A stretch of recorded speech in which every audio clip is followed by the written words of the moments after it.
Good afternoon student. आज हम देखेंगे रेंज ऑफ मोशन एक्सरसाइज। तो इसमें बहुत टाइप के मूवमेंट होते हैं जिसे आज हम रीड करेंगे। तो इंट्रोडक्शन देखते हैं। Introduction exercise that are perform by a patient himself और by a nurse in case of helpless patient to mobilise all joint through their full range. ROM range of motion का short form है ROM. Exercise are those in which a joint is move through its full range of motion according to its capacity. तो इसमें क्या बोल रहा है, exercise जिसमें हम लोग क्या करते हैं, या तो पेशेंट को खुद से एक्सरसाइज करने के लिए बोलते हैं, या तो हेल्पलेस पेशेंट को नर्स जो रहती है वो मोबिलाइज करने के लिए उनको असिस्ट करती हैं, ताकि उनके जो बॉडी है, जितने भी जॉइंट्स हैं, उसमें क्या वो हो रेंज ऑफ मोशन, मतलब उसमें एक्सरसाइज हो।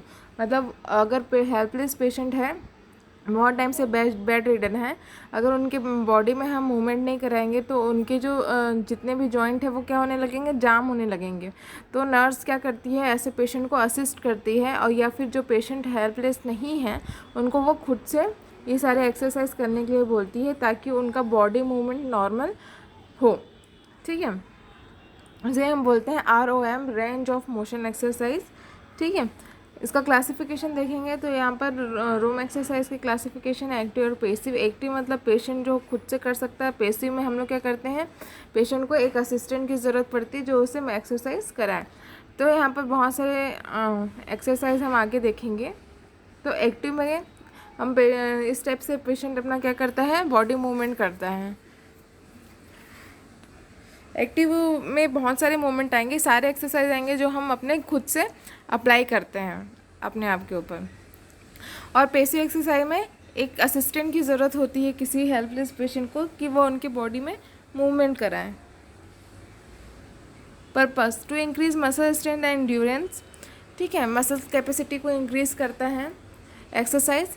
To maintain normal physiological function, to prevent complication caused by immobility like a contracture, to improve patient participation in activity of daily living। ठीक है, अगर जो पेशेंट डिजीज़ तो है पर वो हेल्पलेस नहीं है, तो हम उनको क्या बोलेंगे, रेंज ऑफ मोशन एक्सरसाइज। अगर वो उनको वो खुद से कर सकते हैं तो हम उनको खुद से करने के लिए बोलेंगे, और उनको बोलेंगे कि आप अपना जो डेली लिविंग का जो भी है, जैसे बेड से उठना, चेयर में बैठना, ठीक है, ब्रश करना, खुद से नहाना, तो ये सारी चीज़ें वो खुद से ही करें। ठीक है, ऐसे खुद से करने से क्या होगा, उनकी बॉडी में मूवमेंट होगा और उनके जो मसल्स हैं उसमें स्ट्रेंथ बने रहेगा, और उनकी फ्लेक्सिबिलिटी रहेगी, उनके में फिजिकल एक्टिविटी रहेगा, जिसके कारण उनको उनका नॉर्मल फिजियोलॉजिकल फंक्शन क्या रहेगा, मेंटेन रहेगा। तो बहुत सारे प्लान होते हैं, तो इसमें देखिए एक प्लान होता है जिसमें हम फ्रंटल प्लान बोल सकते हैं, एक को हम सैजिटल प्लेन बोल सकते हैं, एक को ट्रांसवर्स प्लेन या हॉरिजॉन्टल प्लेन हम बोल सकते हैं। टर्मिनोलॉजिस, ठीक है, तो एक होता है एबडक्शन। तो एबडक्शन में क्या बोल रहा है, movement of the coronal plane and move और limb laterally away from the body. ठीक है, इसमें क्या कर रहे हैं, हमारा जो नॉर्मल हम लोग हैंड फिंगर्स इसमें रखे हुए हैं, वो क्या हो रहा है, उसके जो normal centre of the body है उससे क्या हो रहा है, वो थोड़ा दूर जा रहा है, उसे हम बोलेंगे एबडक्शन। ठीक है, अब जिसमें सेकंड में एडक्शन में क्या हो रहा है, सारे जो फिंगर है जो नॉर्मल है उससे एक सारे फिंगर एक दूसरे के ऊपर आ जाते हैं, उसे हम बोलेंगे एडक्शन। सर्कमटेंशन मतलब circular motion of the arm, thigh, hand, thumb and finger that is produced by a sequential combination of flexion, abduction, extension और एडक्शन। ठीक है, तो रोटेशन इसमें देखो जो मूवमेंट हो रहा है, तो रोटेशन अगर किसी भी चीज़ में होगा, जैसे हमारे थंब में होगा, थाई में होगा, आर्म्स में होगा, फिंगर्स में होगा, तो रोटेशन मूवमेंट के समय एक जगह आएगा जहाँ पर उसका क्या होगा, एडक्शन होगा, एक्सटेंशन होगा, एबडक्शन होगा, फ्लैक्शन होगा। ठीक है, तो इसे हम बोलेंगे सर्कमडक्शन। डिप्रेशन, तो डिप्रेशन क्या है, downward motion of the scapula और मैंडिबल। ठीक है, जब हम मैंडिबल को आगे करते हैं तो क्या होता है, एक डिप्रेशन बनता है, उसे हम बोलेंगे नीचे करते हैं, उसे नीचे मतलब इन्फीरियर मतलब होता है नीचे। ठीक है, तो एक डिप्रेशन बोलते हैं, उसे हम बोलेंगे डिप्रेशन। डॉर्सिफ्लेक्शन मतलब movement of the angle and bring the top of the foot toward the anterior leg.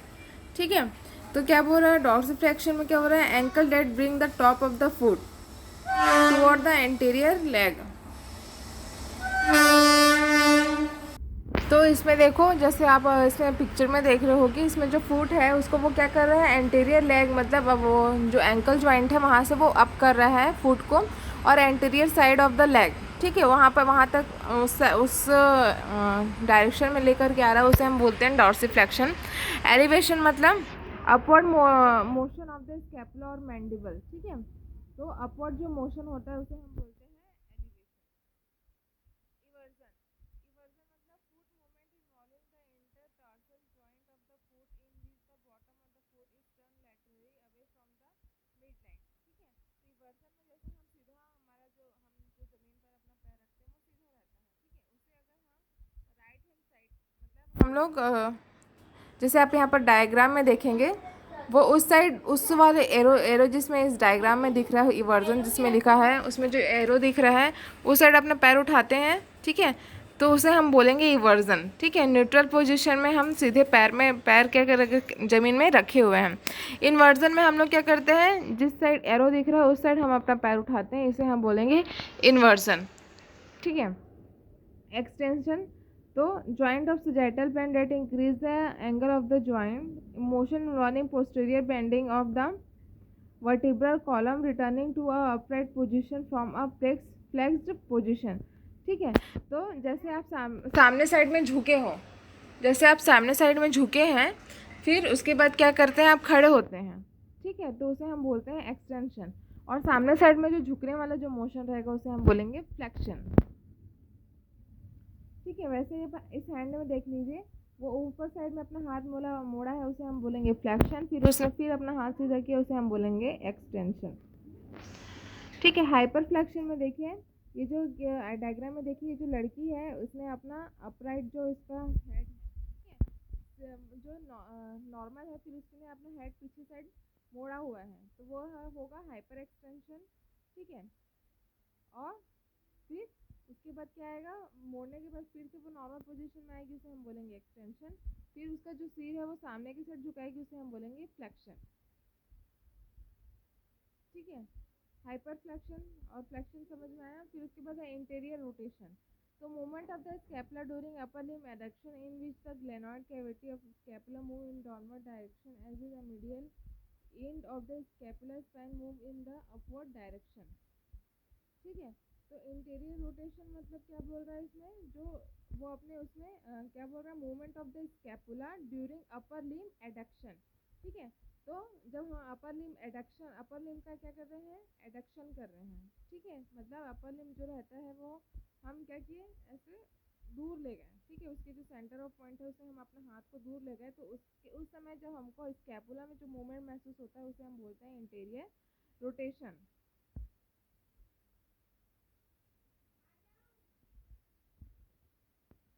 फिर है inversion from foot movement involving in the intertarsal joint of the foot in which the bottom of foot is turned toward the midline, ठीक है। inversion हमने देखा है पीछे, ठीक है, यहाँ पर हमने देखा है inversion इस वाले में, जो राइट हैंड साइड में जो डायग्राम है इसे हम बोलेंगे inversion।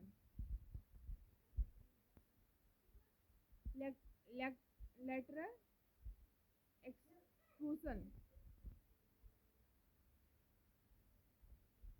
side to side movement of mandible away from the midline toward either right side or left side, ठीक है। तो हम लोग अपना मुंह खोलते हैं और जो अब हमारा जो जॉ है उसे हम साइड टू साइड मूवमेंट बोलते हैं, उसे हम करते हैं, उसे हम बोलते हैं लेटरल एक्सकर्शन। फिर lateral flexion, bending of the neck and body the right and left side, ठीक है, इसे भी हम बोलेंगे, जैसे ये लड़की जो है अपना हेड जो है राइट और लेफ्ट साइड में जो बेंड कर रही है उसे भी हम क्या बोलेंगे, लेटरल फ्लेक्शन, ठीक है। हमने पहले देखा कि एक पर्सन है वो सीधा अपराइट पोजीशन में खड़ा, मतलब स्ट्रेट खड़ा है, फिर वो सामने से झुकता है, उसे हम फ्लेक्शन बोलेंगे। फिर उसके बाद यहाँ पर जो इस डायग्राम में जो एक लड़की जो कर रही है वो से हम बोलेंगे लेटरल फ्लेक्शन।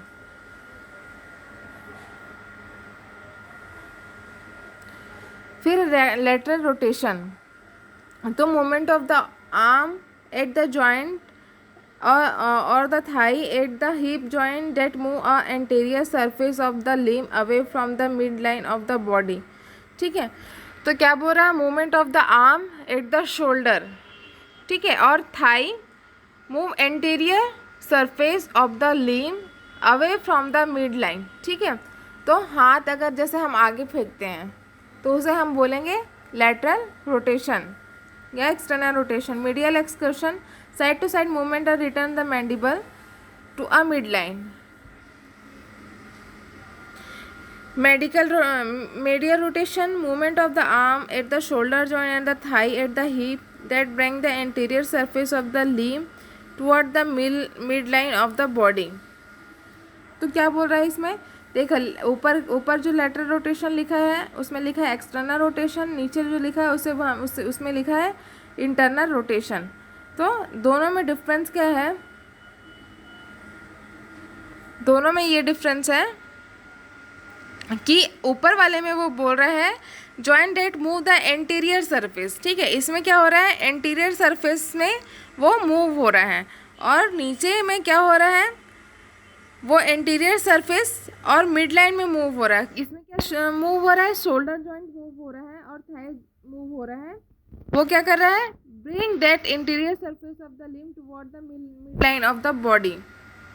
ठीक है, तो एक में क्या कर रहा है, हमने उसे मतलब एक क्या कर रहा है, उसको अवे लेके जा रहा है, बॉडी की मिड लाइन से उसको अवे लेके जा रहा है. जो एक्सटर्नल रोटेशन है वो बॉडी की मिड लाइन से अवे लेके जा रहा है, और जो दूसरा इंटरनल रोटेशन है वो उसको बॉडी की मिड लाइन के पास ला रहा है. ठीक है, तो इसे हम बोलेंगे इंटरनल रोटेशन.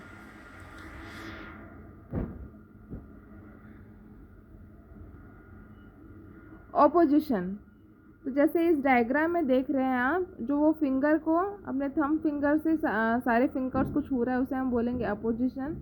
ठीक है, फिर उसके बाद इसमें रीपोजिशन में क्या हो रहा है, वो फिर से अपने नॉर्मल पोजीशन में आ रहा है.